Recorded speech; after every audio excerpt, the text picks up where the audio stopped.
جب یسوع اپنے آبائی شہر ناصرت میں آیا تو وہ سبت کے دن عبادت خانے میں گیا، جیسا کہ وہ ہمیشہ کیا کرتا تھا۔ عبادت خانے کے ایک رہنما نے اسے مقدس نوشتوں میں سے پڑھنے کی دعوت دی۔ یسوع کھڑا ہوا اور مقدس نوشتوں کو پڑھنے کے لیے آگے بڑھا۔ ایک خادم نے اسے ایک تومار دیا جس میں وہ الفاظ لکھے تھے جو یسایہ نبی نے بہت سال پہلے لکھے تھے۔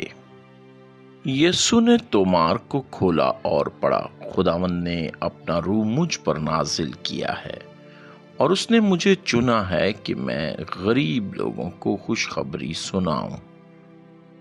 خداوند نے مجھے بھیجا ہے کہ قیدیوں کو خبر دوں کہ وہ آزاد کیے جائیں گے، اندھوں کو بتاؤں کہ وہ دیکھ سکیں گے، مظلوموں کو آزادی دوں، اور یہ اعلان کروں کہ یہ وہ سال ہے جب خداوند اپنے لوگوں پر اپنا فضل ظاہر کر رہا ہے۔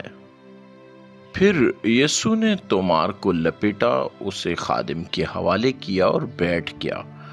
عبادت خانے میں موجود سب لوگوں نے اپنی نظریں اس پر جما دیں اور غور سے اسے دیکھنے لگے۔ پھر یسوع نے انہیں تعلیم دینا شروع کی اور کہا، آج یہ نبوت جو تم نے ابھی سنی ہے پوری ہو گئی ہے اور تمہارے سامنے پوری ہو رہی ہے۔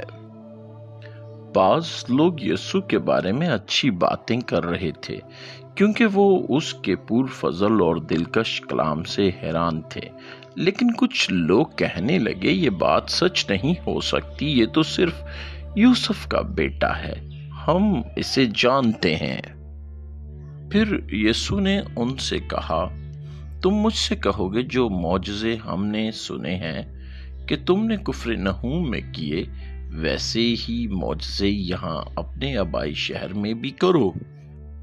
لیکن لوگوں کی یہ بات کہاوت سچ ہے، کوئی نبی اپنے ہی آبائی شہر میں قبول نہیں کیا جاتا۔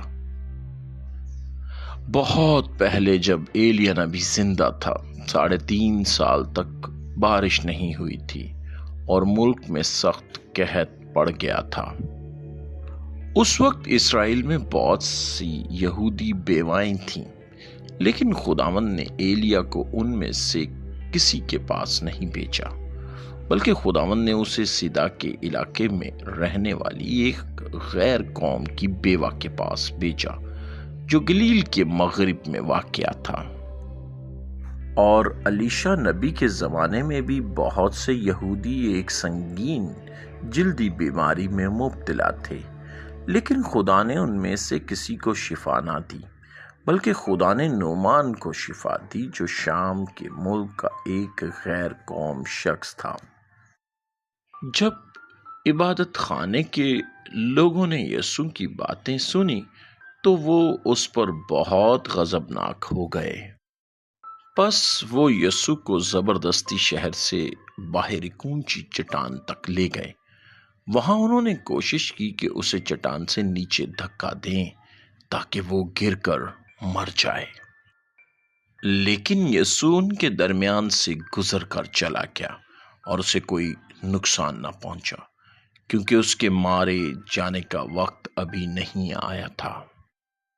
پھر یسوع ناصرت سے روانہ ہوا اور دوسرے شہروں اور قصبوں میں گیا تاکہ خدا کی بادشاہی کی خوشخبری سنائے۔ ناصرت کے لوگوں نے یسوع کو کیوں رد کیا؟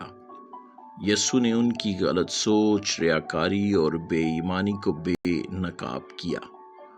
وہ یسوع کو صرف ایک عام انسان، بڑائی کے بیٹے کے طور پر جانتے تھے، اس لیے اس پر ایمان نہ لائے۔ ان کے دل سخت تھے اور وہ خدا کے سچ کو قبول کرنے کے لیے تیار نہ تھے۔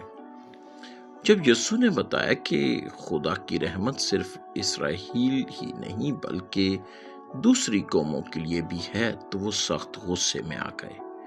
اسی وجہ سے وہ یسوع کو شہر سے باہر لے گئے تاکہ اسے پہاڑی سے گرا کر مار ڈالے، لیکن یسوع ان کے درمیان سے گزر کر چلا گیا۔